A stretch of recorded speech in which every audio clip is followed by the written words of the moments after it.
Mrs. Frisby and the Rats of Nim by Robert C. O'Brien. Chapter 1. The Sickness of Timothy Frisby. Mrs. Frisby, the head of a family of field mice, lived in an underground house in the vegetable garden of a farmer named Mr. Fitzgibbon. It was a winter house, such as some field mice move to when food becomes too scarce, and the living too hard in the woods and pastures. In the soft earth of a bean, potato, pea, and asparagus patch there is plenty of food left over for mice after the human crop has been gathered. Mrs. Frisby and her family were especially lucky in the house itself. It was a slightly damaged cement block, the hollow kind with two ovals through it. It had somehow been abandoned in the garden during the summer, and lay almost completely buried, with only a bit of one corner showing above ground, which is how Mrs. Frisby had discovered it. It lay on its side in such a way that the solid parts of the block formed a roof and a floor, both waterproof, and the hollows made two spacious rooms. Lined with bits of leaves, grass, cloth, cotton fluff, feathers, and other soft things Mrs. Frisby and her children had collected, the house stayed dry, warm, and comfortable all winter. A tunnel to the surface earth of the garden, dug so that it was slightly larger than a mouse and slightly smaller than a cat's foreleg, provided access, air, and even a fair amount of light to the living room. The bedroom, formed by the second oval, was warm but dark even at midday. A short tunnel through the earth behind the block connected the two rooms. Although she was a widow, her husband had died only the preceding summer, Mrs. Frisby was able, through luck and hard work, to keep her family, there were 4 children, happy and well fed. January and February were the hardest months. The sharp, hard cold that began in December lasted until March, and by February the beans and peas had been picked over, with help from the birds. The asparagus roots were frozen into stone, and the potatoes had been thawed and refrozen so many times that they had acquired a slimy structure and a rancid taste. Still, the Frisbys made the best of what there was, and one way or another they kept from being hungry. Then, one day, at the very end of February, Mrs. Frisby's younger son, Timothy, fell sick. That day began with a dry, bright, icy morning. Mrs. Frisby woke up early, as she always did. She and her family slept close together in a bed of down, fluff, and bits of cloth they had gathered, warm as a ball of fur. She stood up carefully so as to not awaken the children, and walked quietly through the short tunnel to the living room. Here it was not so warm, but not really cold either. She could see from the light filtering down the entrance tunnel that the sun was up and bright. She looked at the food in her pantry, a hollowed-out space lined with small stones in the earth behind the living room. There was plenty of food for breakfast, and lunch and dinner, too, for that matter. But the sight still depressed her, for it was the same tiresome fare that they had been eating every day, every meal for the last month. She wished she knew where to find a bit of green lettuce, or a small egg, or a taste of cheese, or a muffin. There were eggs in plenty not far off in the hen house, but hens and hens' eggs are too big for a field mouse to cope with. And besides, between the garden and the hen house there is a wide sward of shrubs and grass, some of it grown up quite tall. Cat territory. She climbed up the tunnel, emerging whiskers first, and looked around warily. The air was sharp, and there was white frost thick on the ground and on the dead leaves at the edge of the wood across the garden patch. Mrs. Frisby set off over the gently furrowed earth, and when she reached the fence she turned right, skirting the border of the forest, searching with her bright round eyes for a bit of carrot, a frozen parsnip, or something green.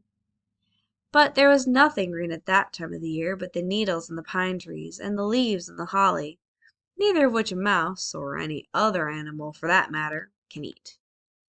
And then, straight in front of her, she did see something green. She had reached the far corner of the garden, and there, at the edge of the woods, where it met the fence, was a stump. In the stump there was a hole, and out of the hole protruded something that looked a little like a leaf, but was not. Mrs. Frisby had no trouble at all going through the wire fence, but she approached the hole cautiously. If the stump was hollow, as it seemed to be, there was no telling who or what might be living in it. A foot or so from the hole she stopped, stood still, and watched and listened. She could hear no sound, but from there she could see what the green was. It was, in fact, a yellowish-brownish green, a bit of a sweet corn husk. But what was a sweet corn husk doing there? The cornfield was in a different part of the farm altogether, away beyond the pasture. Mrs. Frisby hopped closer and then, carefully, crept up the side of the stump and peered inside. When her eyes got used to the dark, she saw that she had found a treasure, a winter supply of food, carefully stored and then, for some reason, forgotten or abandoned. But stored by whom? A raccoon, perhaps? Not very likely, so far from the stream. More likely a squirrel or a groundhog. She knew that both of these felt free to help themselves to the new corn each year, and that they were strong enough to carry ears away and store them. But whoever had done it, why had he then abandoned the store? And then she remembered. Back in November, there had come from near that edge of the woods the sound that sends all of the animals in the forest shivering to their hiding places. The sound of hunters' guns shooting. The sound that is accompanied, for someone, by a fiery, stabbing pain. And then he never needs his stored food again.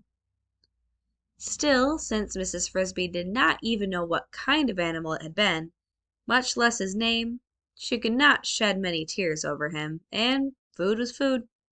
It was not the green lettuce she had longed for, but she and her children were extremely fond of corn.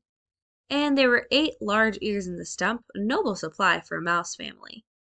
Down under the corn she could also see a pile of fresh peanuts from still another part of the farm, some hickory nuts, and a stack of dried, sweet-smelling mushrooms. With her forepaws and sharp teeth, she pulled off a part of the husk from the top ear of corn and folded it double to serve as a crude carrying bag. Then she pulled loose as many of the yellow kernels as she could easily lift, and putting them in the husk bag, she hopped off briskly for home. She would come back for more after breakfast and bring the children to help. She backed down the tunnel entrance to her house, tail first, pulling the corn after her and calling cheerfully as she went, "Children, wake up! See what I have for breakfast! A surprise!" They came hurrying out, rubbing their eyes in excitement, for any kind of surprise in food was a rare and festive thing in the cold dead of winter. Teresa, the oldest, came first. Crowding close behind her was Martin, the biggest, a strong, quick mouse, dark-haired and handsome like his poor father. Then came Cynthia, the youngest, a slim, pretty girl mouse, light-haired and, in fact, a little light-headed as well, and over-fond of dancing. "What is it?" she said. "What is it? Where's the surprise?" "Where's Timothy?" asked Mrs. Frisby. "Mother," said Teresa, concerned, "he says he's sick and can't get up." "Nonsense! Martin, tell your brother to get out of bed at once, or he'll get no breakfast." Martin ran to the bedroom obediently, but came back in a moment alone. "He says he feels too sick, and he doesn't want any breakfast, even a surprise. I felt his forehead, and it's burning hot." "Oh dear," said Mrs. Frisby, "that sounds as if he really is sick." Timothy had, on occasion, been known to think he was sick when he really was not. "Here, you may all have your breakfast, save Timothy's, and I'll go up and see what's wrong." She opened up the green carrying bag and put the corn on the table, dividing it into 5 equal shares. The dining room was a smooth piece of lath, supported on both ends by stones. "Corn!" shouted Martin. "Oh, Mother, where did you ever get it?" "Eat up," said Mrs. Frisby, "and a little later I'll show you, because there's a lot more where this came from." And she disappeared into the little hallway that led to the bedroom. "A lot more," Martin repeated as he sat down with his 2 sisters. "That sounds like enough to last till moving day." "I hope so," Cynthia said. "When is moving day, anyway?" "2 weeks," said Martin authoritatively. "Maybe 3."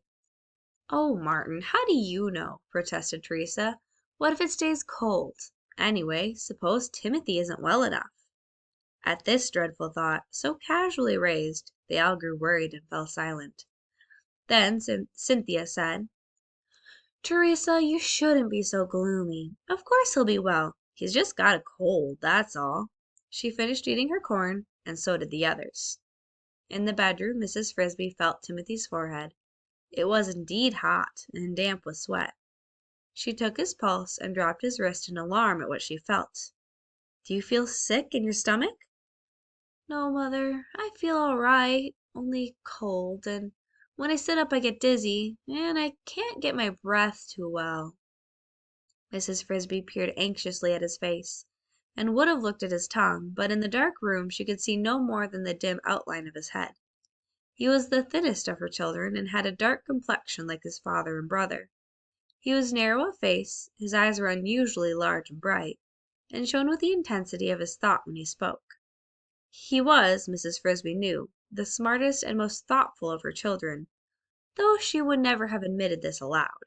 But he was also the frailest, and when colds or flu or virus infections came around, he was the first to catch them and the slowest to recover. He was also, perhaps as a result, something of a hypochondriac. But there was no doubt he was really sick this time. His head felt as if he had a high fever, and his pulse was very fast. Poor Timothy! Lie back down and keep covered. She spread over him some of the bits of cloth they used as blankets. After a while we'll fix you a pallet in the living room so you can lie out where it's light. I found a fine supply of corn this morning, more than we can eat for the rest of the winter. Would you like some? No, thank you. I'm not hungry. Not now. He closed his eyes, and in a few minutes he went to sleep. But it was a restless sleep in which he tossed and moaned continually. In mid-morning Mrs. Frisby, Martin, and Cynthia set off for the stump to carry home some more of the corn, and some peanuts and mushrooms. The hickory nuts they would leave, for they were too hard for mouse jaws to crack, and too tedious to gnaw through.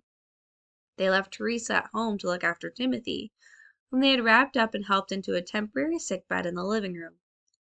When they returned at lunch time, carrying heavy loads of food, they found her near tears from worry. Timothy was much worse. His eyes looked wild and strange from the fever. He trembled continuously, and each breath he took sounded like a gasp for life. Teresa said, "Oh, Mother, I'm so glad you're back. He's been having nightmares and shouting about monsters and cats, and when I talk to him he doesn't hear me at all." Not only was Timothy not hearing with his ears, his eyes, though wide open, were not seeing, or if they were, he was not recognizing what they saw. When his mother tried to talk to him, to hold his hand and ask him how he felt, he stared past her as if she did not exist. Then he gave out a long, low moan and seemed to be trying to say something, but the words would not form properly and made no sense at all. The other children stared in frightened silence. Finally Martin asked, "Mother, what is it? What is wrong with him?" "He's terribly ill. His fever is so high he's become delirious. There's nothing for it. I will have to go see Mr. Ages. Timothy must have medicine."